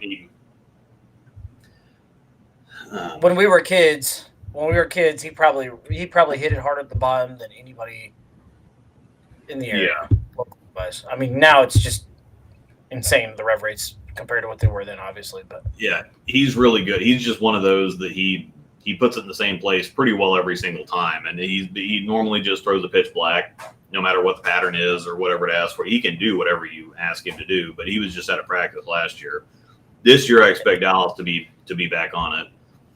The first time I had seen him in years, because I don't go to nationals with you guys, but the first time I'd seen him in years is him and I crossed together at Memorial Day, Michael Waswos thing. Mm-hmm. Yeah. Him and me and Dylan.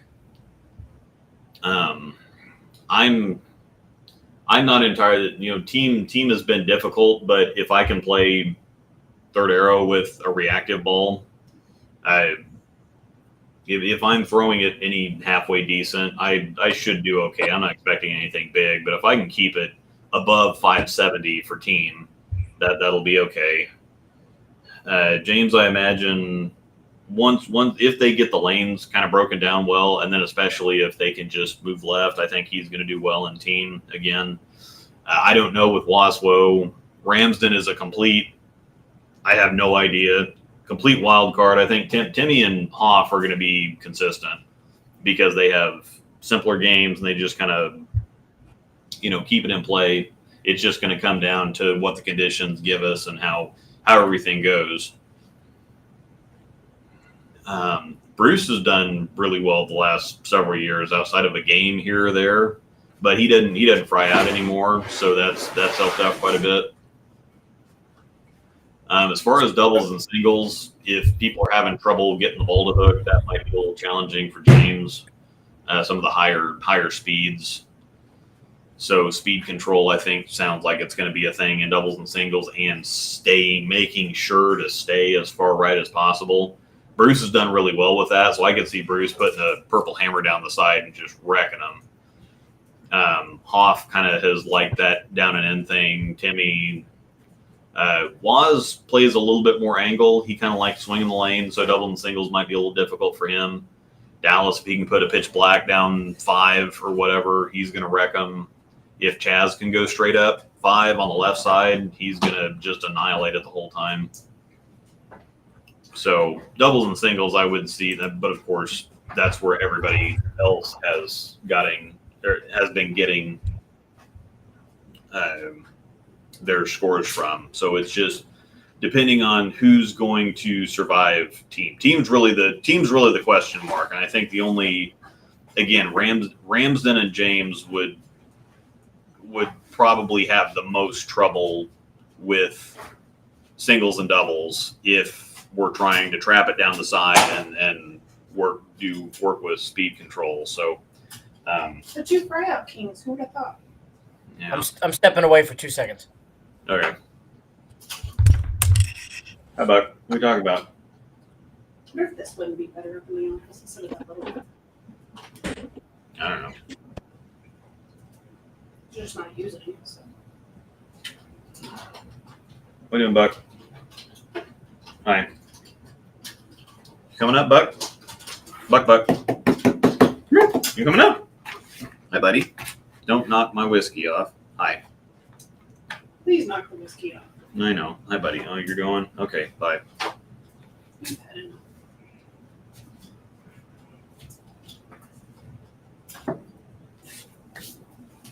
So, yeah, leaving on Monday. We'll get there Tuesday mid-afternoon. It's about 18, 19 hours. We'll drive about 12 hours the first day and then leave at a decent time. We should be there 3, 4 o'clock. We're staying at South Point.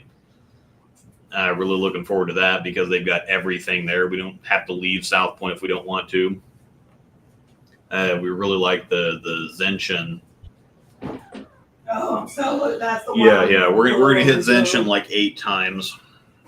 Please. And then Vito's, the Italian place for. Oh yeah. Dad's a big Italian and pasta fan, so. That makes 2 of us. Yeah, so we'll hit Vito's once. Please, not the Mexican place. Yeah, I like the Mexican place. No. But yeah, Zenshin is a must. And then they've got some kind of horse show going on in the pavilion. Down there, we'll catch a little bit of that. Don't they do that quite a bit down there at South Point? They always have some kind of something. It's been the last couple years that we've been out there. It's been the kids BMX stuff, which is really fun to watch. But so yeah, we'll get there Tuesday, and then I think we have a late team practice session on Wednesday. We'll throw some bowlers journals in there. We bowl 2:30, whatever that squad is on, or 12:30. I don't even know. I'll have to go back and look in our Facebook group, the Nationals group that's now buried, I'm sure. 2024 Nationals. Scroll all the way back up to the top. It's pinned. No, it's pinned. It's pinned. Oh, is it pinned in Discord? No, it's pinned in the messenger. Oh, okay. How do you pin something in Facebook? Well, you got to open the whole messenger. So go back up to messenger. See all. Drive up to Phoenix to bring us a few beers and watch. There you go. Hit the drive. Okay. I'm jealous I'm not getting to go this year. Hope you guys go bowl really well. Files and links. Go to the info. Makes me even more excited for next year. Okay, I guess so. I didn't know that you could pin anything in Yeah, just do. chat info. You pin messages. Holy crap.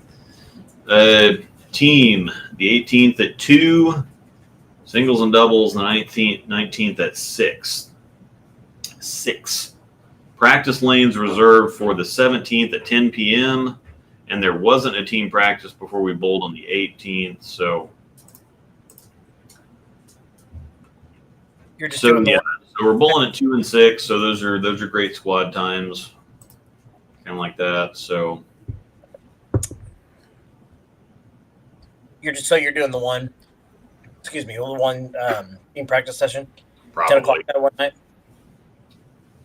Probably what will happen is a bowler's journal.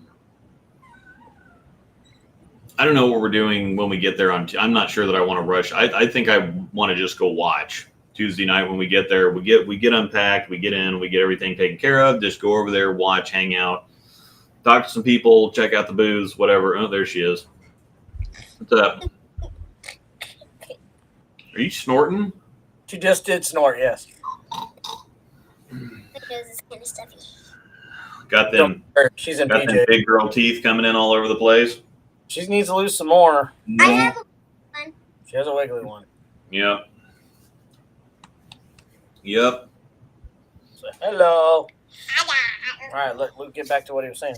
Yeah. Are we going to record and post? Yes, we are going to buy. Chaz always buys the recording every year, and that's one of those things that also helps us out too.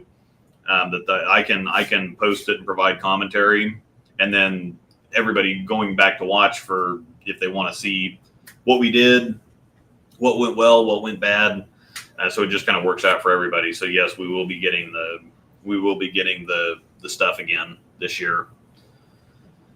And we'll be able to have access to it a whole lot quicker because last year we went in April and they don't send that stuff out until the end of the tournament. And so, but we're almost at the end of the tournament. So I should have stuff in a couple weeks, and we might even do that for I don't know, that's too long of no. James said Timmy and him are bowling the 10 p.m. Bowler's Journal that Tuesday night. So yeah, I might join in on that. I'm not sure after traveling for a couple days if I want to do that, but I do want the team practice session to be the last thing. I don't want to put a Bowler's Journal in between the team practice session and then the team event, because that's just asking for trouble. Because the team event is short and dry, and I don't want to go bowl a Bowler's Journal and try to get the ball to hook Thursday morning or something like that. So I might bowl with them Tuesday night just to kind of get loose, and then probably bowl the BJ again on Wednesday, team practice session Wednesday night, and then the events on Thursday, Friday. And I think we've got some friends out there we want to see at some point, but yeah.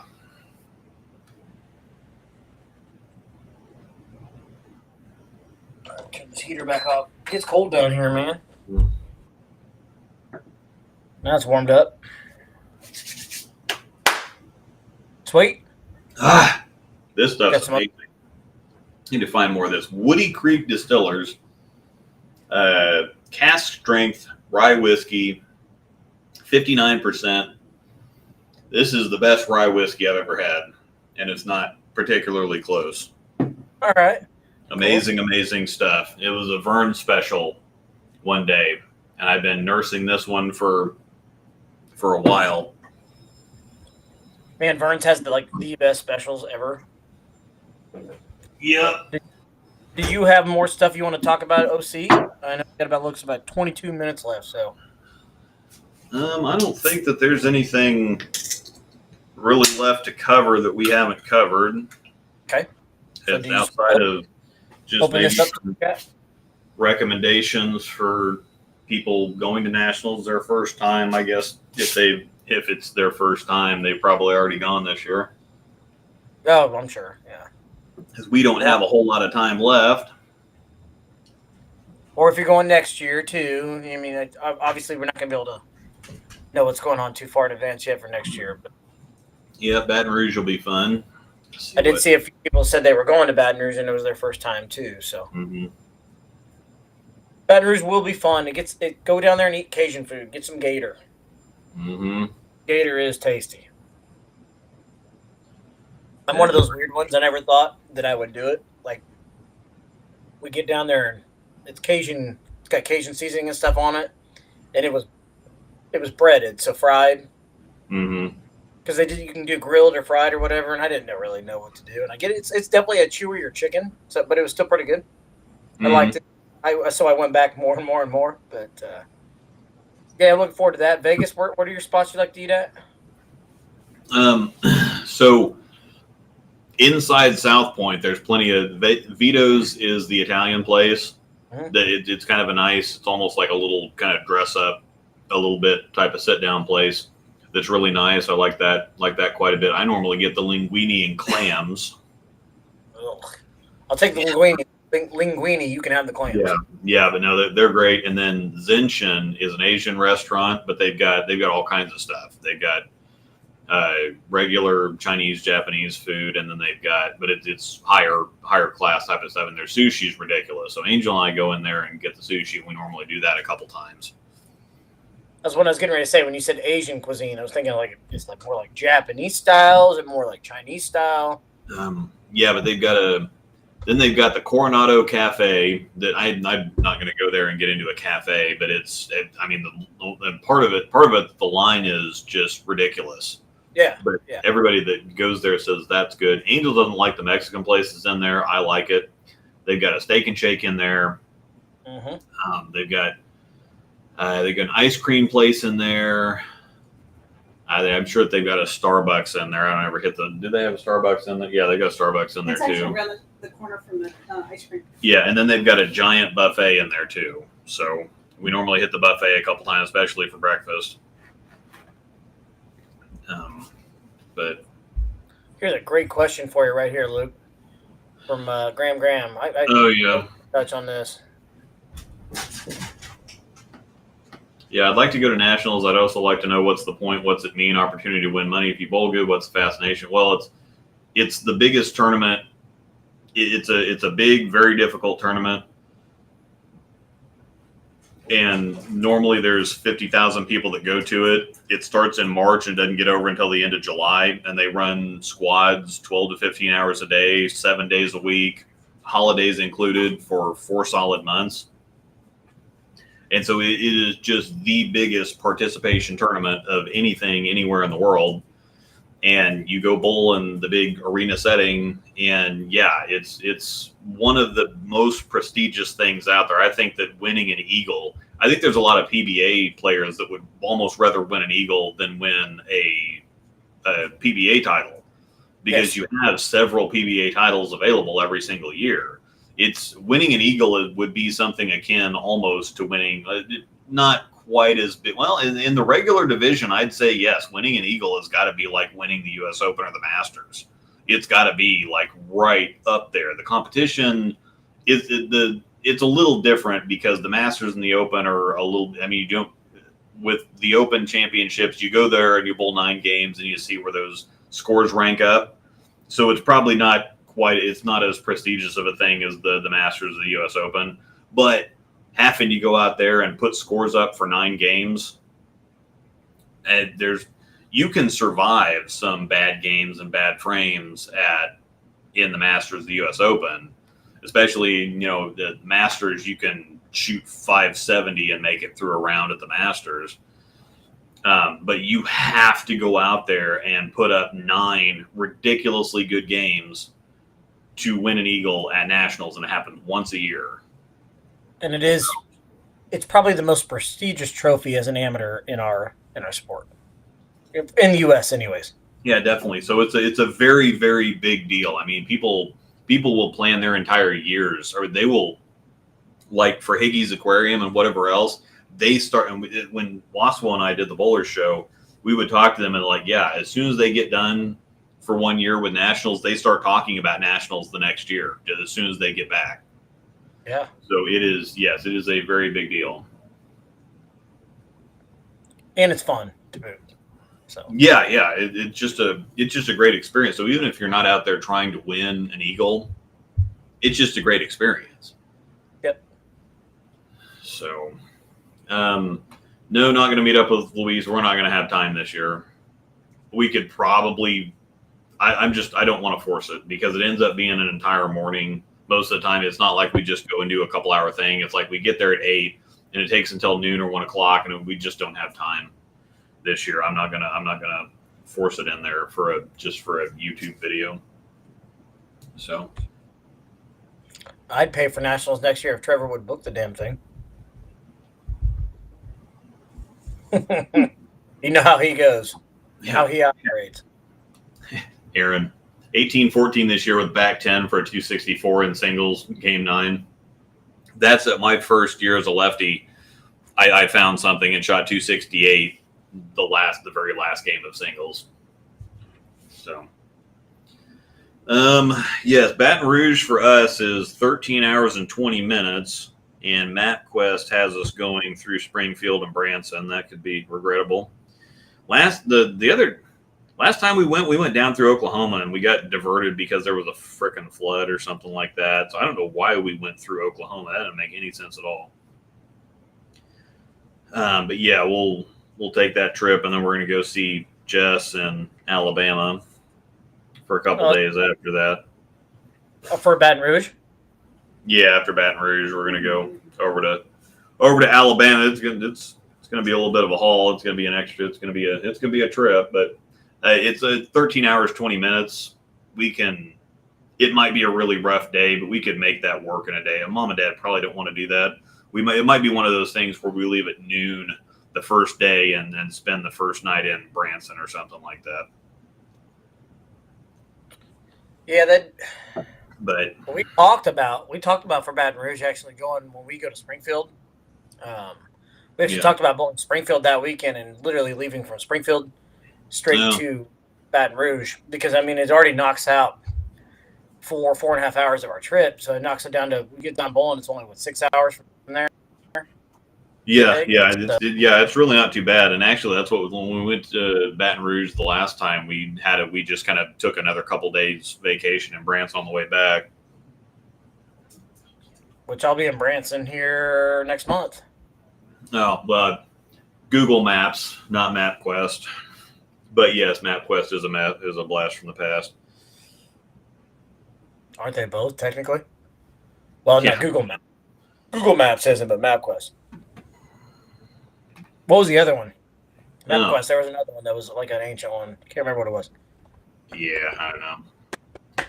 Pastimes in Baton Rouge is a long-time standing po' boy restaurant near the LSU campus is worth a try. We didn't really know what we were doing last time. We went in May, and that was right after crawfish season, and they scraped up like 3 or 4 for me to try or something. But The night we went, they had all you can eat, and we got there late. yeah. Oh, bummer. Yeah, I'm not a big guy. I'll eat the gator, and I like fish. Outside of like salmon and all that stuff, shrimp, crab legs, I don't do it. But I will mess me up some Asian food. That is for damn sure. Anything seafood, I'm all over. On the fence about driving to Baton Rouge from Minnesota. I think it's like 16 hours. Yeah, and it's not. You would be driving all the way. Yeah, that'd be kind of tough. Yeah. Because Iowa sucks. Iowa's like driving through Kansas. It's miserable. Because I drove up to Aaron. I had a 2-week class in Two Harbors up there. Like it's 20 minutes north of Duluth. And fantastic. I was at a resort on one of the Great Lakes, and even though I was in class for 8 hours a day for 2 solid weeks, love to go back. Iowa's ridiculous. Iowa sucks. Yes. Minnesota's okay. You'd be driving through Iowa, which is boring as hell. Missouri is wretched. Arkansas is weird. Yeah. You leave Missouri alone. And then driving through Louisiana. Misery. Yeah. You stop at 2. I don't know. But we're getting ready to drive 18 hours to Vegas. So, but that trip's okay. Vegas is a pretty cool trip from here. Reno is miserable. But we never have to do that one again. Yeah, we never have to go to Reno again. So that's awesome. Thanks, because if you fly, there's never, from where we're from, there's never a direct flight. It's always a layover. Always a layover. It's not even worth it. Yeah, Two Harbors. Where is that? Two Harbors. Scrolling in. I was on the resort. Yeah, Superior Shores Resort. That's where I was at. Superior Shores Resort. And it was freaking amazing. Yeah, I was not happy that I was not able to go. Yeah, that's... I could have loaded up units. And it was 2 weeks in the middle of December. I think I got back a couple days before Christmas. They called me Kansas for the last week because I made the mistake of they were talking about how mild the weather had been and how quiet the lakes were. And I said, well, I don't know. This was on the weekend between the 2 weeks, and the locals were talking in there, and I made the mistake of saying, yeah, but it's not supposed to get above 15 all week next week. And they kind of chuckled and said, where are you from? Kansas. They're like, yeah, we don't really worry about until the highs for the day get below 0. We don't really worry too much about it. It was one of the ones where they shovel their roofs before they shovel the roads or sidewalks type of deal. I don't be doing that cold stuff. I don't like it at all. Graham says, okay, well, online my USBC entering average is 159. I'm now 220 average bowler. Would it benefit me to go? Oh, you're gonna have to climb up. I would go just for the experience. Yeah, absolutely. Did he say? Just to be fair, you've never gone to nationals? Couldn't remember if you said you did or not. If you've never gone, then 100% yes. You need. Yeah, he said he would like to go, but he didn't understand what the draw was. No, it's fun. Oh yeah. Yeah, amazing resort. Wife and I honeymooned up there in Duluth and Two Harbors. Wife is from Marquette, so she's used to Superior. Yeah, Two Harbors was fantastic. If you're looking for something that you've never heard of before and want something just Duluth is amazing because driving up to Duluth, You get up to the top of this hill, and then you can see the bay, you can see the harbor, you can see everything in Duluth, and it's just. I'm not much of a scenery person. Like I can pull up a picture and see it on. Like I don't need to go somewhere and experience scenery or drive around and look at stuff that I can see pictures of on Google. Duluth was amazing though, and then Two Harbors is this. Buck Trading Underwear is from? Yeah, I think Duluth Trading Company. Yeah. Okay, that's what I was curious. Carry on. Yeah. But yeah, Duluth is amazing, and then Two Harbors is this quiet little town that's up there, and the resort's just back in the woods, off the beaten path, right on. I mean, they have the bar and the little restaurant in there. You are looking at the lake out the windows. That's really cool. Yeah. I just know when we go back to, I know totally off topic, but it's food related because I remember the water. Tulsa, we need to go back to that Mexican restaurant. That was killer, by the way. Yeah, Tulsa. That's the thing is, we need to, because we bowl those 2 team events. We either need to stop bowling the 2 team events, or because you guys are gonna have to bowl 12 games. That's the thing this year is y'all are gonna have to bowl 12 games at Broken Arrow. Darn. Yeah, I'm okay with it. So you could just forget that. We could go do fun stuff in Tulsa, or one of those things we could just 4-man teams now instead of 5 too. So it'll move a little quicker. That's gonna be that will help. But you're gonna see more. I think. Yeah, but if we can get there at a more the Mexican restaurant we have to eat just a million times in Tulsa because that's just. That was killer. Yeah, just great. We could eat there every meal. I'd be perfectly fine with that. But what we need to do is we need to get there at a decent time on Friday and just completely screw that stupid sweeper. Yeah, I don't forget the sweeper. We can eat at the Mexican restaurant, but we need to go back to those 2 breweries. Yes. That's what needs to happen again. Those were really good. That was so much fun.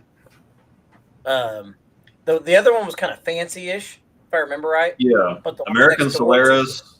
Yeah, American Solaris, and then Cabin Boys. Cabin Boys, that's it. So yeah, we need to hit those up again. I'm not going to complain. And then Tulsa, is that where Kilkenny's is at? Yep. Tulsa is Kilkenny's. Yep. So yeah, we just do Tulsa all wrong. So basically, what needs to happen is we need to screw the 2 team events, or we need to have the early team event Saturday.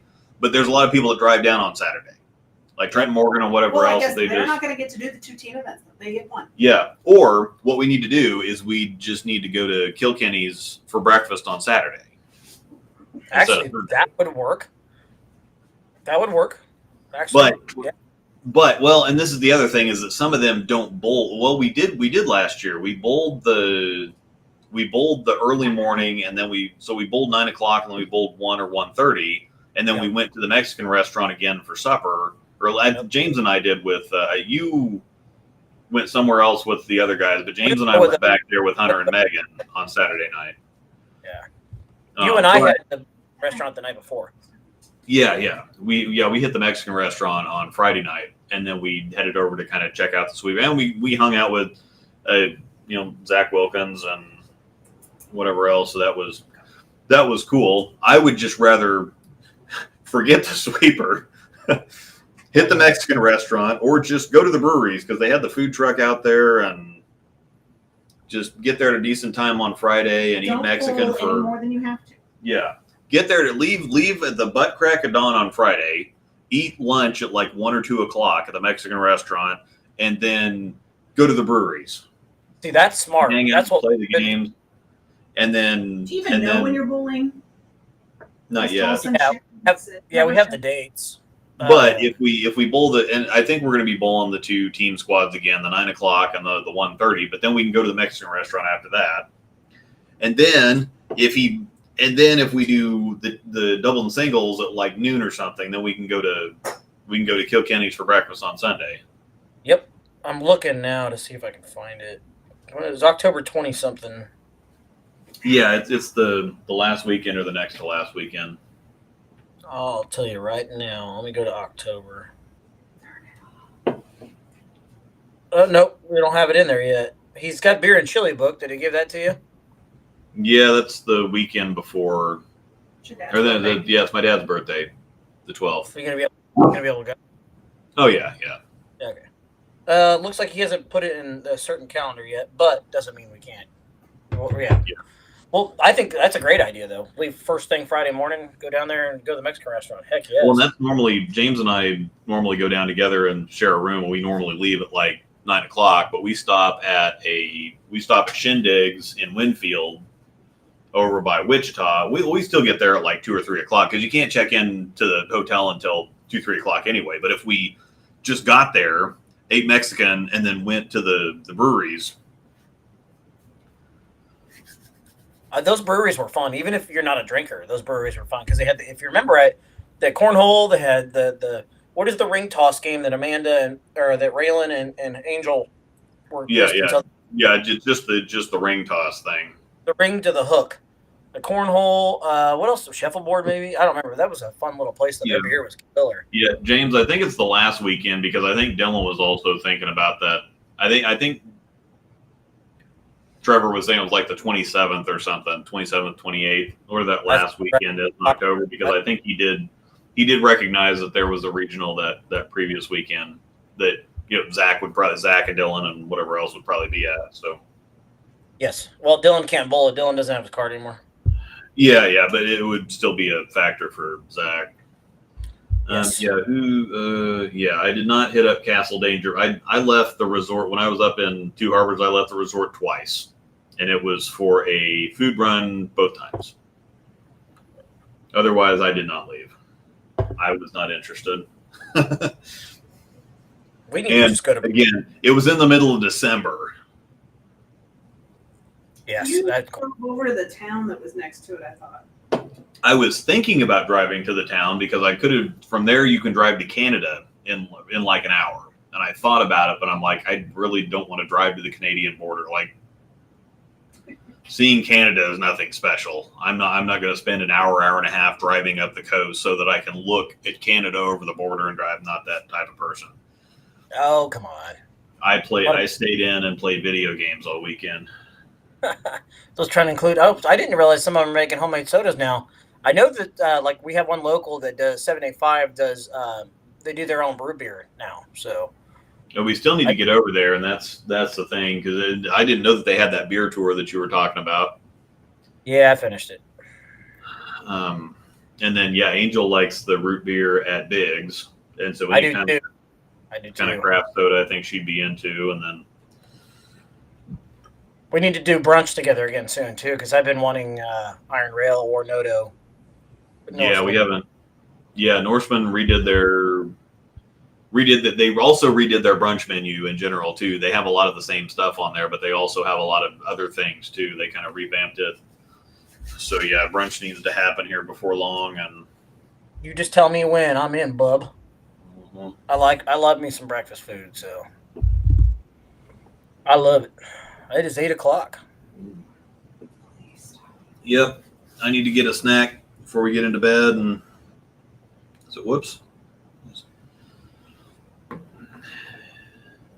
Yeah, don't blame you. And actually, December was okay. There was snow on the ground, and it wasn't like windy at all, so it was okay. But yeah, it was the high for any day was like 15 the last week I was there. So blur. And we were on the lake, and so I went to the store a couple times for snacks and stuff over the weekend. But yeah, and the resort was so fun. It's like I'm just not going to go anywhere. Yes, you get a lot of places like that where those resorts are, especially if they're nice. You don't want to. Yeah, I get it. Yeah. Trust me. You just tell me where to sign, bud. That's exactly what I was thinking. Exactly. Yeah, that's one of those movie lines. Oh, David, yeah, we might talk to you next year. All right, leave them in. We sign off here. Put some good spots in chats. We can reach out to you. Yeah, we had no idea where to go. We kind of walked around a little bit. We got on that battleship right there. We did the That's little tour on that. That's right there by the convention center. Oh yeah, your dad loved that. And then We'll probably do that again because Ken got it. Isn't that's directly across from the convention center we're bowling at again too, right? Same convention center? Yeah, it's right there. It's right there on Center. the water. And then we kind of walked her. There's a little downtown area that's right there too. And we stopped in a place and got some seafood stuff in there, and that was okay. But Walking around town was nice. so yeah, it was okay. But yeah, we didn't really do a whole lot. We did the touristy thing. Just that's welcome. Oh yeah. Sometimes that's fun to do. Oh, right on my ass after you kiss it. Sorry. John and Tiffany always give me the Dumb and Dumber quotes. Yeah. Love it. No. You just tell me where to sign, bud. All right, let's get out of here, dude. Yep. I gotta go get a snack before we go to bed. And Are we planning on the 29th, or did you want to do something that middle of that week when you come back? we will see. We might just. Of course, I don't. We've got to plan it for. If I can pull up a calendar here. Because our next one's number. Between now and then, I wouldn't set it because if somebody gets upset you didn't make it, just leave it open. Go to calendar. Yeah, we can leave it open. I'm totally. Yeah. So if we. Well, because we gotta think. We've got the draft. So if we did the 29th, then we would have the 12th. We could do a draft preview because we would have the list by then. Oh yeah, we could. That's a good idea. Ooh. Because Jesse normally puts the list out the week before. So we did the 29th and the 12th. 29th we could recap, and then the 12th, well, of course, I don't know. Yeah, I'm good with that. Tell Jesse just kick us the list early and call it good and tell him get over it. We will see what happens. So Okay. Anyway. Also, real quick, shout out to my daughter. Happy birthday. I know she's not down here with me. Happy birthday to her. She turns 9 years old on Wednesday next week. So. oh, cool. Yep. Yeah, we will be doing things in Vegas. Graham, no. Still no Ultimate Defender. I haven't really drilled anything. So. Yeah. Sensor Saw is the last ball I drilled. So. All right. Thanks everybody for hanging out. We will, and I'm sure I will post some things here and there. From Nationals, my annual complaining about not being able to take video and all the other dumb rules that they have. That. Wait, am I a captain? I don't know if you snuck in there or not. I know that there's a lot of people that dropped out. Ugh. I'm not. Ryan Klaus, I think, snuck in. I thought that was the last. If all three of us are captains, I haven't heard Okay. how that would have happened. I don't know. Doesn't matter to me. James can tell me in chat in Messenger after this. But He knows. anyhow. All right. Yep. Thanks, everybody. Happy birthday to Ray Ray, and we'll see what happens next week at Nationals. Hey, kick some butt, buddy. Yeah.